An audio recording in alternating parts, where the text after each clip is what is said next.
Olá, vamos falar sobre a Pesquisa de Orçamentos Familiares, a POF. Ela é realizada pelo Instituto Brasileiro de Geografia e Estatística a cada 6 ou 7 anos, e a última pesquisa foi feita entre julho de 2017 e julho de 2018. O objetivo principal da pesquisa é investigar tanto o orçamento familiar quanto as condições e a qualidade de vida das famílias brasileiras, gerando também bases de dados e estudos sobre o perfil nutricional da população. A pesquisa de orçamentos familiares compõe o Sistema Integrado de Pesquisas Domiciliares.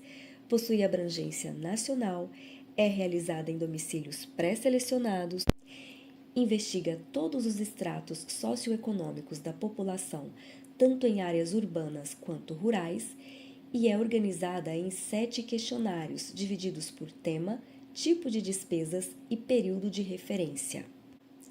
Uma novidade da última edição da pesquisa foi o uso da Escala Brasileira de Insegurança Alimentar, a EBIA, adaptada e validada para a população brasileira por pesquisadores da Unicamp, a Universidade Estadual de Campinas. Essa escala foi incorporada dentro do questionário sobre condições, qualidade de vida. O cruzamento dos dados da EBIA com os dados sobre a disponibilidade de alimentos, mais os de perfil dos gastos, foi capaz de ampliar a visão sobre as situações de segurança ou insegurança alimentar no Brasil. Os primeiros resultados da pesquisa deram conta das despesas e rendimentos monetários e não monetários e a variação patrimonial das famílias. Em outra divulgação, ficamos sabendo os resultados da pesquisa feita em parceria com o Ministério da Saúde sobre a aquisição de alimentos. Essa pesquisa dá um perfil nutricional da nossa população. A divulgação sobre o consumo alimentar pessoal traz informações como o tipo de produto consumido, a forma de preparo, as quantidades, local da refeição e afins. Por fim, o tema é a análise da segurança alimentar. Aqui, estima-se a prevalência da segurança alimentar e os graus da insegurança alimentar no Brasil. A segurança alimentar e nutricional é um direito incorporado aos direitos sociais previstos na Constituição Federal. Assim, o poder público precisa informar, monitorar e avaliar sua efetivação. A segurança alimentar e nutricional é mensurada por fatores como a disponibilidade, o acesso físico e econômico, além da utilização biológica dos alimentos pelo nosso organismo. Na última pesquisa de orçamento familiar, mais de 68 milhões de domicílios foram estimados. Dentre esses, 63,3% estavam em situação de segurança alimentar e 36,7% estavam com algum grau de insegurança alimentar. A insegurança alimentar pode ser classificada em leve, moderada ou grave. A insegurança alimentar leve é quando os moradores não têm certeza se terão alimentos no futuro e começam a adotar estratégias para manter uma quantidade mínima de alimentos na casa. A insegurança moderada é quando os adultos já convivem com restrição quantitativa de alimentos. E a insegurança alimentar grave é quando, além dos adultos, as crianças e adolescentes também têm privação severa de alimentos ou mesmo já convivem com a situação de fome. Falando um pouco mais sobre os resultados da pesquisa, a área rural demonstrou-se mais vulnerável para a insegurança alimentar grave do que os domicílios urbanos. E comparando as regiões, enquanto o Norte e Nordeste possuíam mais de 50% dos seus domicílios em insegurança alimentar, no Centro-Oeste, Sudeste e Sul, mais de 60% dos domicílios estavam em segurança alimentar. Isso aponta para as desigualdades regionais que ainda são muito presentes no nosso país. Em uma análise mais geral, entre os anos de 2004 a 2013, havia uma tendência de aumento da segurança alimentar, mas a pesquisa orçamentária mostrou uma queda dessa prevalência entre as famílias brasileiras, ou seja, a insegurança alimentar vem se tornando cada vez mais expressiva no nosso país. Continuando com a apresentação dos resultados coletados por meio da EBIA, A pesquisa classifica a distribuição dos domicílios segundo a situação de segurança alimentar e insegurança alimentar leve, moderada e grave, levando em conta algumas características dos domicílios e dos moradores. Desse modo, características dos domicílios como a forma de abastecimento de água, o esgotamento sanitário, o destino do lixo e o combustível utilizado na preparação dos alimentos foram analisados.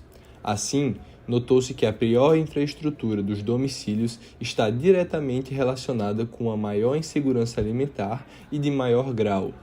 Por exemplo, para os domicílios com insegurança alimentar moderada ou grave, o percentual dos domicílios com rede geral de distribuição de água são significativamente menores que o percentual para o Brasil. Com relação à composição dos domicílios, quando se observa a correlação entre o total de moradores e a condição do domicílio quanto à segurança alimentar ou insegurança alimentar, nota-se uma relação inversa com a insegurança alimentar, visto que os domicílios em condição de segurança alimentar, 72,5%, apresentaram até 3 moradores. A distribuição da população residente nos domicílios, segundo a situação de segurança alimentar ou insegurança alimentar existente no domicílio, também constituiu importante fonte de avaliação. Assim, os resultados trazidos pela POF 2017 e 2018 mostraram que existe uma maior vulnerabilidade à restrição alimentar nos domicílios onde residem crianças ou adolescentes. Falando sobre as despesas monetárias e não monetárias por situação de segurança alimentar e insegurança alimentar em seus diferentes níveis, segundo os grupos de despesa de consumo, essas despesas variaram de acordo com os níveis de insegurança alimentar. Assim, os resultados obtidos demonstraram que a maior despesa média mensal foi com habitação e a menor com o grupo educação, para todas as categorias de classificação das condições de acesso dos moradores dos domicílios aos alimentos. No entanto, a segunda maior despesa mensal variou, sendo que nos domicílios em segurança alimentar foi com transporte e nos domicílios particulares em insegurança alimentar moderada e grave, a segunda maior despesa média mensal foi com alimentação. Na área rural do país, foram percebidas que, conforme a maior gravidade da insegurança alimentar, as despesas com todos os grupos avaliados foram menores nos domicílios da área rural, principalmente em áreas como a alimentação e educação dos domicílios particulares situados na área rural comparados àqueles da área urbana. Foi possível observar que a participação percentual das despesas com alimentação foi maior, conforme aumentaram os níveis de severidade de insegurança alimentar. Todavia, algumas importantes diferenças devem ser apontadas, como é o caso da importância das despesas com o grupo de cereais, leguminosas e oleaginosas para domicílios na condição de insegurança alimentar grave situados em área rural.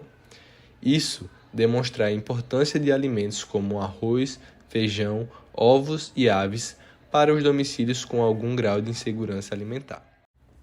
Avaliando os resultados da aquisição alimentar domiciliar per capita anual, segundo alguns grupos de alimentos selecionados, separados conforme a condição do domicílio em relação à segurança alimentar ou insegurança alimentar, nos níveis de insegurança alimentar, observa-se uma tendência na redução da aquisição per capita anual da maioria dos grupos de alimentos selecionados, quando comparados com a aquisição de domicílios classificados como segurança alimentar.